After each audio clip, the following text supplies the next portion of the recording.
नमस्कार।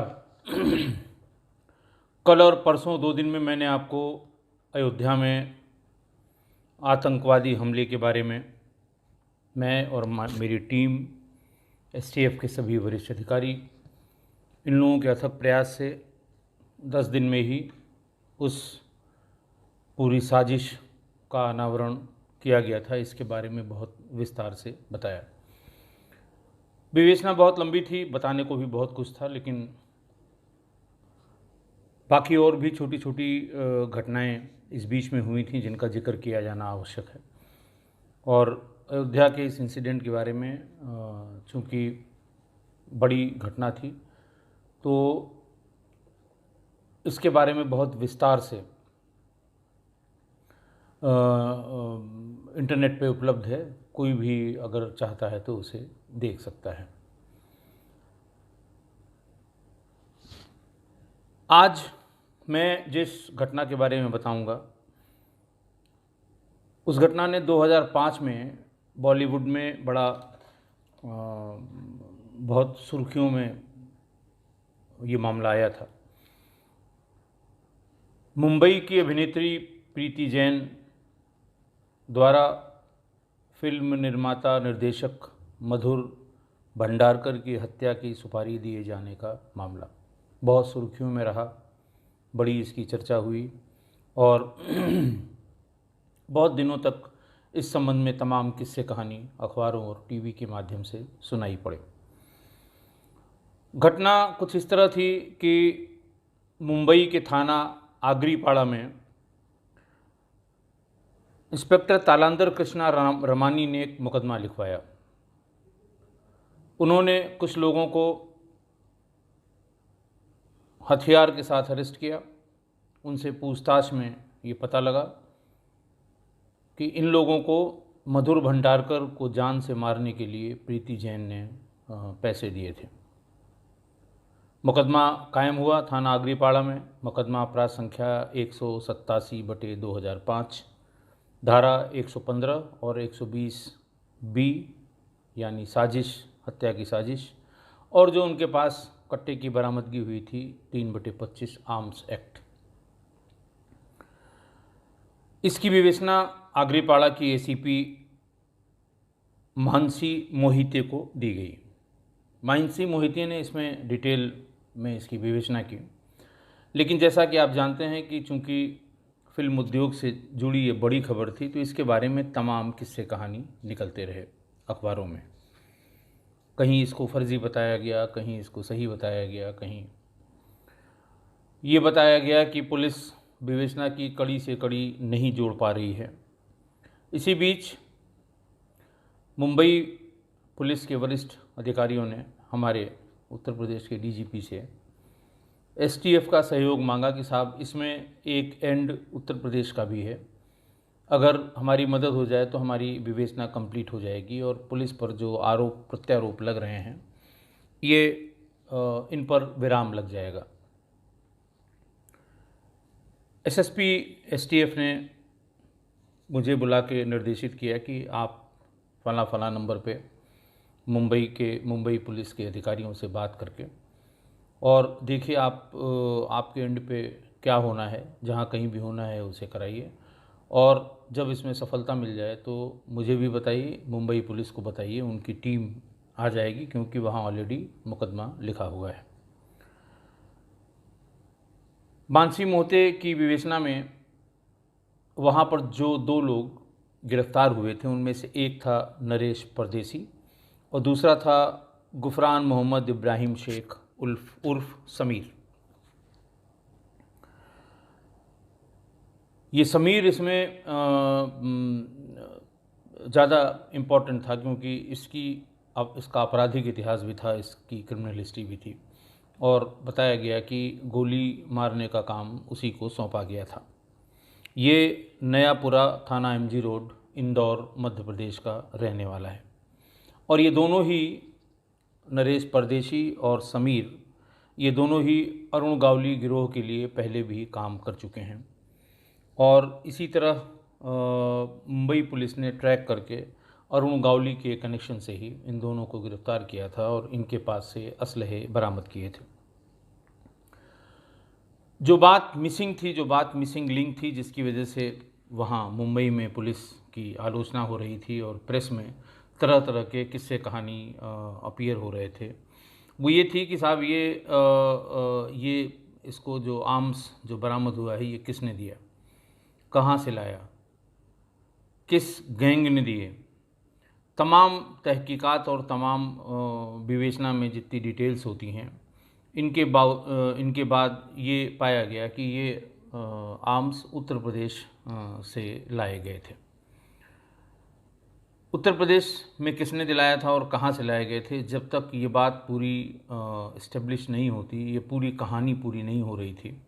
और फिर जब कहानी पूरी नहीं होती है और सामने टारगेट पर कोई बड़ा फिल्म इंडस्ट्री का कोई बड़ा आदमी होता है, तो कहानी वाजिब है, लोग शंका करते हैं, वो भी अपनी जगह वाजिब है। जो कहानी उसने बताई, जो इन्वेस्टिगेशन के दरमियान जिस पर आकर एसीपी मानसी मोहिते आकर टिकी, उसमें यह था कि समीर को नरेश परदेशी ने उन्नाव भेजा, जहाँ का वो रहने वाला है। उसका एक रिश्तेदार जहाँ का रहने वाला है, उसके पास भेजा। वहाँ वो उसका जो इसका रिश्तेदार था, उसका नाम राजन था और वो उन्नाव के सुरजापुर गांव, थाना पुरवा का रहने वाला था। गांव में पहुंचने पर उसे ये पता लगा कि राजन अपने गांव से सब कुछ छोड़ छाड़ कर दुबई नौकरी करने के लिए चला गया है। वहीं से समीर ने नरेश परदेशी से पुनः संपर्क किया कि आपने जिसके पास मुझे पिस्टल या असलहा लेने के लिए भेजा था, वो अब गांव में नहीं है और दुबई जा चुका है, मुझे क्या करना चाहिए। नरेश परदेसी ने वहाँ और गांव के लोगों से बातचीत की और उनसे ये बताया कि इन्हें हर हाल में एक वहाँ से असलहा लेकर आना है। गांव में जिन लोगों से इनका संपर्क हुआ, उन्होंने अल्टीमेटली इनका संपर्क करा दिया उससे, राम मिलन से। राम मिलन एक रिक्शा चालक है और पिहानी हरदोई का रहने वाला है। राम मिलन ने बताया कि मैं लखनऊ में हूँ, अगर तुमको मिलना है तो मुझसे आके चारबाग रेलवे स्टेशन पे मिलो। रिक्शे वालों का जमावड़ा चारबाग रेलवे स्टेशन पर ही ज़्यादातर रहता है। नरेश उन्नाव से समीर उन्नाव से लौट आया और चारबाग रेलवे स्टेशन पर वो राम मिलन से मिला। राम मिलन ने कहा कि तुम्हें हरदोई चलना होगा। समीर को चूँकि ये काम करना ही करना था, इसलिए समीर उसके साथ वहाँ से हरदोई चला गया। हरदोई में पिहानी में खैरवा करवा है और गांव, और पोस्ट ऑफिस वहाँ का पारा है। वहाँ उसको एक 315 बोर का तमंचा और 4 कारतूस काफ़ी पैसे में उसने गांव में ही एक व्यक्ति से दिलवा दिया। ये असलहा लेके ये यहाँ से चला गया और फिर वहाँ मधुर भंडारकर की हत्या करने से पहले ये मुंबई पुलिस ने पकड़ लिया और ये बात खुलकर सामने आई। मुंबई पुलिस ये वेरीफाई करना चाहती थी कि जो ये बता रहा है कि क्या ये जगह एग्जिस्ट करती है, क्या ये आदमी एग्जिस्ट करता है।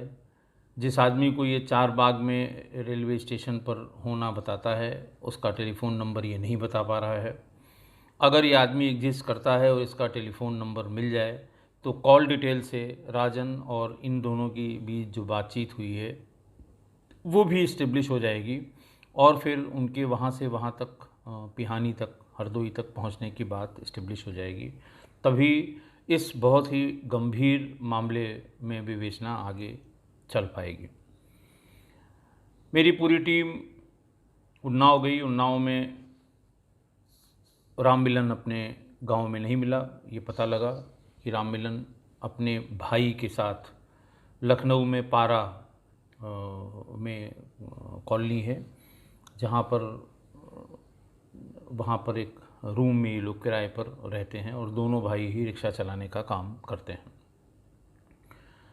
तलाश की गई, 2 दिन तक पुलिस भटकती रही, लेकिन फाइनली एक के बाद एक कॉन्टैक्ट से इसको ढूंढ लिया गया और राम मिलन को गिरफ्तार कर लिया गया। राम मिलन की गिरफ्तारी होते ही मुंबई पुलिस से संपर्क किया गया और आगरीपाड़ा के पीएसआई राजेंद्र काने भी आ गए, जिनके पास नरेश परदेसी और गुरफान मोहम्मद इब्राहिम शेख उर्फ समीर के इंट्रोगेशन रिपोर्ट भी थी और जिन्होंने खुद इन दोनों से पूछताछ की थी। यहाँ आने के बाद फिर नरेश को लेके उन सभी जगहों पर जहाँ पर समीर गया था और जहाँ से उसने ये कट्टा ख़रीदा था, इन सब जगहों को वेरीफाई किया गया और ये पूरी की पूरी बात सही निकली। इस तरह से मधुर भंडारकर के हत्या की सुपारी देने वाली प्रीति जैन, इनके विरुद्ध साक्ष्य इकट्ठा करके बाकी विवेचना दिल्ली पुलिस ने की। ये इस समय इतना हॉट टॉपिक था कि इसी प्रकरण के कारण पहली बार मेरी मुंबई में नवभारत टाइम्स के जो बड़े क्राइम रिपोर्टर हैं सुनील मेहरोत्रा जी, उनसे बात हुई और फिर थोड़े दिन बाद ही वो लखनऊ आके एसटीएफ कार्यालय में मुझसे पहली बार मिले। ये बात 2005 की है। उसके बाद से तो सुनील मेहरोत्रा बड़े पत्रकार हैं, बहुत सौम्य हैं, सज्जन हैं, बहुत अच्छी जानकारी है और वो जिसको कहते हैं कि लिविंग कंप्यूटर हैं क्राइम के संबंध में। उनका सोचना, उठना, बैठना, लिखना, बात करना, सब कुछ में सिर्फ़ और सिर्फ क्राइम है। उसके बाद धीरे धीरे मुंबई के बाकी अंडरवर्ल्ड की एक्टिविटी का हम लोगों को पता लगता रहा। मुंबई पुलिस उसको यहाँ से रिमांड पर ले गई और फिर आगे की कार्रवाई उन लोगों ने की। इस तरह से ये एक बहुत ही गंभीर प्रकरण मुंबई में मधुर भंडारकर की हत्या के प्रयास से संबंधित इसका पटाक्षेप हुआ। मेरे इस एपिसोड में इसको, एक तो ये उस सन की बात है जब हम एसटीएफ में थे, दूसरा अभी जिस सीक्वेंस में मैं चल रहा था, मंथ वाइज, ईयर वाइज आगे बढ़ रहा था, उसमें ये आ रहा था। कोई घटना बहुत बड़ी जो एसटीएफ की रिकवरी थी या एसटीएफ की जो अरेस्ट थी वो कोई बहुत बड़ी नहीं थी, लेकिन घटना बड़ी थी और घटना से संबंधित ये व्यक्ति इम्पॉर्टेंट था इन्वेस्टिगेशन की कड़ी में। अदरवाइज़ इस पूरे केस का, इस पूरे इन्वेस्टिगेशन का ये कभी पूरा नहीं हो पाता। इसके बाद 10 साल तक दूसरी घटना का मैं जिक्र करूंगा, चूँकि ये छोटी घटना थी और अभी समय है हमारे पास आज के पार्ट के लिए, तो मैं दूसरी घटना का जिक्र करूंगा कि पूर्वी उत्तर प्रदेश और बिहार में एक ज़माने में आतंक का पर्याय था ज्वाला यादव, ज्वाला जिसको कहते हैं। और जो मैं पहले उस पीरियड में मैंने आपको बताया था कि 90 के दशक में और 2005 और थोड़ा थोड़ा 2008 तक ऐसे अपराधियों का दौर था जो 10-10 साल से अपराध करने के बाद भी पुलिस के गिरफ्त में नहीं आ रहे थे। ज्वाला उन्हीं अपराधियों में एक था जिसका कार्यक्षेत्र बलिया, देवरिया और बिहार में गोपालगंज, सिवान, धनबाद, ये उसका एरिया ऑफ ऑपरेशन था। 2005 में जब उससे एसटीएफ का एनकाउंटर हुआ, उसके पहले 8 वर्षों तक वो कभी गिरफ्तार नहीं हुआ, जबकि उसके नाम पर करीब करीब 25 मुकदमे हैं और पहला मुकदमा वर्ष 1994 का है। यानी 94 के बाद से लगातार अपराध करने के बाद भी, और ऐसा नहीं छोटे मोटे अपराध, बहुत ही गंभीर अपराध करने के बाद भी वो कभी पुलिस की गिरफ्त में नहीं आया। कानून से हमेशा कानून को उसको जंप करता रहा, लीगल प्रोविजंस को, और फाइनली फिर वो एसटीएफ के हत्थे चढ़ा था। 2 जून 2005 को एक सनसनीखेज हत्या हुई देवरिया में। ज्वाला और उसके 3 साथियों ने, जो देवरिया के बड़े खाद और सीमेंट व्यवसायी थे, कृष्ण मुरारी छाबड़िया, इनसे पहले तो उसने रंगदारी मांगी, फिर कुछ इनसे फ्री में जो मटेरियल खाद और वो थे वो लेने की कोशिश की। व्यवसायी थे, बड़े व्यवसायी थे, संपर्क थे इनके, इन्होंने बार बार उसको मना किया। और एक दिन ज्वाला और उसके 3 साथी उसके फार्म हाउस में कृष्ण मुरारी छाबड़िया के पहुँचे और गोलियों से कृष्ण मुरारी को छलनी कर दिया। इसके बाद से पूर्वी उत्तर प्रदेश में बिल्कुल जैसे कहते हैं कि ज्वाला का आतंक हो गया। पूर्वी उत्तर प्रदेश का वैसे तो बहुत बड़ा इलाका है, लेकिन देवरिया, बलिया और इस तरफ का जो बिहार से लगने वाले उत्तर प्रदेश के हिस्से हैं, वहाँ पर इसने एक से बढ़कर एक बड़ी हत्याएं की। वर्ष 2001 में इसने धनबाद में एक बहुत ही सनसनीखेज हत्या की थी, जिसके कारण धनबाद में कानून व्यवस्था की बड़ी समस्या उत्पन्न हो गई थी। ये देवरिया के लार बहुत प्रसिद्ध वहाँ का तहसील हेडक्वार्टर भी है और बड़ी बाज़ार भी है। वहाँ इसका इतना आतंक था कि कोई इसके बारे में बताने को तैयार नहीं था। यहाँ तक कि थानों में जब हमारी टीम गई तो थाने में भी बड़ी मुश्किल से इसके आपराधिक इतिहास, इसके कॉन्टैक्ट, इनके बारे में हमें जानकारी मिल पाई। 2 जून की इस घटना के बाद, 2 जून 2005 में छाबड़िया की हत्या के बाद जो कानून व्यवस्था की स्थिति उत्पन्न हुई, उससे ये काम, छाबड़िया की इस हत्या के अनावरण का काम एसटीएफ को सौंपा गया। एसटीएफ के एडिशनल एसपी उस समय श्री हरिनारायण सिंह थे, अब रिटायर हो चुके हैं, और उनके साथ डॉक्टर अरविंद चतुर्वेदी जो एसपी बाराबंकी हैं, पीके मिश्रा फिर रिटायर हो गए हैं, आईपी सिंह, और धनंजय, ये उस समय सब इंस्पेक्टर था। इन लोगों की एक टीम भेजी गई पूर्वी उत्तर प्रदेश में।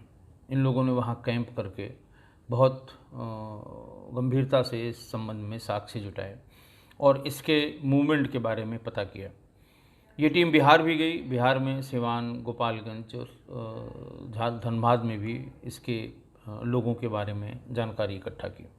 उस समय चूँकि हम लोग सभी पूरी STF mobile number based exercise करते थे, और जब हमको टारगेट का नंबर मिल जाता था, थोड़ा जिसको वो कहते हैं ना कि दिमागी काम था, कंप्यूटर पर कई कई दिन बैठ के जितने नंबर इनके सहयोगियों के, इनके परिवार वालों के मिलते थे, उनको अलग अलग सॉफ्टवेयर में डाल के और उनके इंटर कनेक्शन को निकाल के, पुराना नंबर अगर बंद हो गया है तो नए नंबर कैसे निकाले जाएंगे, इस तरह की एक पूरी एक्सरसाइज थी, इसका एक प्रोटोकॉल था। और एक टीम लगातार एसटीएफ के हेडक्वार्टर पर यही काम करती थी, जिसमें अरविंद चतुर्वेदी, पीके मिश्रा, आईपी सिंह, ये लोग इसमें महारत हासिल थे, शाह रशीद खान, ये सब लोग। और फिर एग्जीक्यूशन वाली टीम को वो नंबर निकाल के वो बता दिया करते थे, उन नंबर को पैरेलल लिसनिंग पे ले लिया जाता था और फिर अपने टारगेट के मूवमेंट को हम ट्रैक करते थे। यही हुआ ज्वाला के मामले में। शातिर था, चालाक था, कुछ दिन ये उस इलाके से, और जब भी एसटीएफ का मूवमेंट होता था कहीं न कहीं से इन लोगों को जानकारी हो जाती थी कि एसटीएफ इन क्षेत्रों में मूव कर रही है, क्योंकि 98 से ही एसटीएफ के हिस्से में बड़े बड़े जो माफिया गैंग्स थे उनको ख़त्म करने का सेहरा एसटीएफ के सिर था। बहुत ही डेयरिंग क्रिमिनल्स के एनकाउंटर का सेहरा एसटीएफ के सिर था।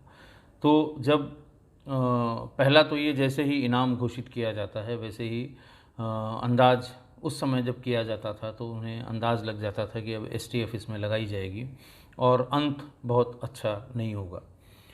ज्वाला पर भी उस समय का सबसे अधिक जो इनाम था, जो डीजी ऑफिस तक था, वो 20,000 रुपये का था। उससे ऊपर के इनाम शासन द्वारा निर्धारित किए जाते थे। 20,000 का इनाम घोषित किया गया ज्वाला पे। जो बेसिक टीमें गईं, टीम इनको परसू करती रही और कई कई जगह जानकारी हुई कि अब इसकी लोकेशन यहाँ से यहाँ आ रही है। टीमों ने रात रात भर इंतज़ार किया, लेकिन स्लिप हो गया। 10 सितंबर 2005 को टीम को ये सूचना मिली कि ये इलाहाबाद हाई कोर्ट किसी काम से गया हुआ है, अपने वकील से मिलने। या टीम ने वहाँ बहुत प्रयास किया, लेकिन इसकी एक कॉल के बाद जिसमें इलाहाबाद उसकी लोकेशन आई थी, उसके बाद इसकी कोई लोकेशन नहीं मिली। फिर अचानक ये हुआ कि वो हाई कोर्ट में या इलाहाबाद में अपने वकीलों से बात करने के बाद वो बनारस की तरफ निकल रहा है। एक बात अच्छी थी कि जो जो सूचना थी उसमें गाड़ी का नंबर बहुत अच्छे से मिल गया था। असल में ये गाड़ी जो है जनपद देवरिया में ही वहाँ पर एक व्यवसायी को मार के उसकी गाड़ी लूट ली गई थी। और बातचीत में उसने इसी का जिक्र किया था कि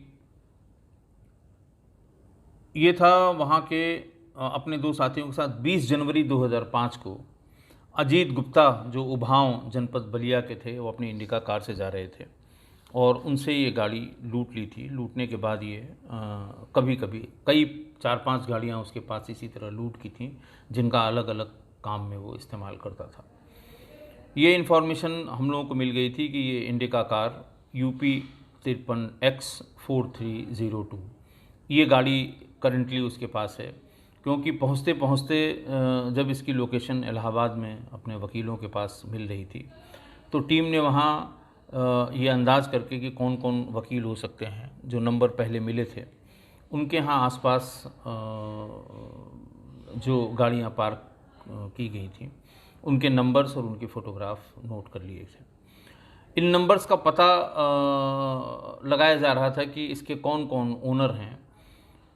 उसी में ये UP 53X4302 इसके बारे में ये पता लगा कि ये तो गाड़ी लूटी हुई है। अजीत गुप्ता जी को और उनके एक साथी को गोली मार के ये गाड़ी बलिया के रहने वाले हैं, ये लूटी गई थी देवरिया में। तो इसको कनेक्ट कर लिया हम लोगों ने कि ये लूटी हुई गाड़ी है और उम्मीद यही है कि ये इसी गाड़ी से होगा। झूसी एक जगह है इलाहाबाद में जो जहाँ से निकल के ही आप बनारस पहुँच सकते हैं। तो झूसी पर ये पूरी team HN Singh, doctor Arvind Chaturvedi और धनंजय मिश्रा, IP सिंह, ये सब लोग वहाँ पर झूसी में लगे कि अगर ये बनारस जाएगा तो इस तरफ से जाएगा। और हमारे पास एक छोटा सा क्लू था कि इसी गाड़ी नंबर पर होना चाहिए, क्योंकि जब रैकी के समय STF ने जब रैकी की थी तो वो गाड़ी वहाँ खड़ी थी, लेकिन उसके बाद वो गाड़ी का होना वहाँ नहीं पाया गया। और इस बीच जो कॉल आई वो मूविंग व्हीकल से थी, इससे एक कनेक्शन बना कि संभवतः वो इसी गाड़ी पर होगा। काफ़ी इंतज़ार के बाद अल्टीमेटली ये गाड़ी अचानक, जब थोड़ा सा रिलैक्स हो गई टीम, तो अचानक ये गाड़ी दिखाई पड़ गई, बहुत तेज़ स्पीड में आगे निकल रही थी। खैर टीम पर्याप्त थी, टीम ने इसका पीछा किया और हड़िया बाज़ार है एक इलाहाबाद का ही, वहाँ से बनारस की तरफ जाते समय बासुपुर एक गांव पड़ता है, वहाँ पर इसकी घेर घार शुरू हुई और फिर दोनों तरफ से रोड को ब्लॉक किया गया कि ऐसा न हो कि ये अपने को बच के भागने के लिए किसी इनोसेंट पासरबाई को ये मार दे और फिर पुलिस उसमें उलझ जाए और ये निकल जाए। लोकल पुलिस की सहायता लेके थोड़ी देर के लिए बंद किया गया, घेरा गया, दोनों तरफ से एक्सचेंज ऑफ फायर हुआ और काफ़ी देर तक एक्सचेंज ऑफ फायर हुआ। बाद में ये पता लगा कि 20,000 का ये इनामी ज्वाला इस मुठभेड़ में STF के साथ मारा गया। इस तरह से वर्ष 1994 से 25 बड़े अपराध, जिनमें 9 हत्याएं हैं, 9 मर्डर केसेस करने के बाद भी न कभी पुलिस के चंगुल में आया और न कभी इसने न्याय व्यवस्था पर विश्वास करने का प्रयास किया। सामान्य रूप से कोई अन्य कारणों से जब अपराध करता है कोई अपराधी, तो वो फ़ौरन अपने आप को सरेंडर करता है, कोर्ट जाता है और ये कोशिश करता है बताने की साहब इसमें हमारी उतनी गलती नहीं थी, जो हमेशा अपराधी करते हैं। तो न तो इसका उसमें कभी विश्वास रहा। पुलिस परेशान थी, दबिश पे दबिश देती थी, लेकिन इसका कभी कुछ पता नहीं लगता था। तो 93-94 के बाद से सिवान और गोपालगंज और धनबाद, उसके बाद फिर बलिया, देवरिया कस्बे में भी मईल कस्बा है, वहाँ पर भी एक बड़ी सनसनीखेज हत्या इसने 2001-2002 में की थी। तो 28 भारी भरकम मुकदमों वाला ये अपराधी फिर 10 सितंबर 2005 को एसटीएफ के चंगुल में आया और फिर एक एनकाउंटर में इसकी मृत्यु हुई। आज बस यहीं तक। कल मैं एसटीएफ के दरमियान, एसटीएफ के समय की कुछ और घटनाएं जो इस तरह के एनकाउंटर से इतर हैं, उनके बारे में भी आपको बताऊंगा। बहुत बहुत धन्यवाद।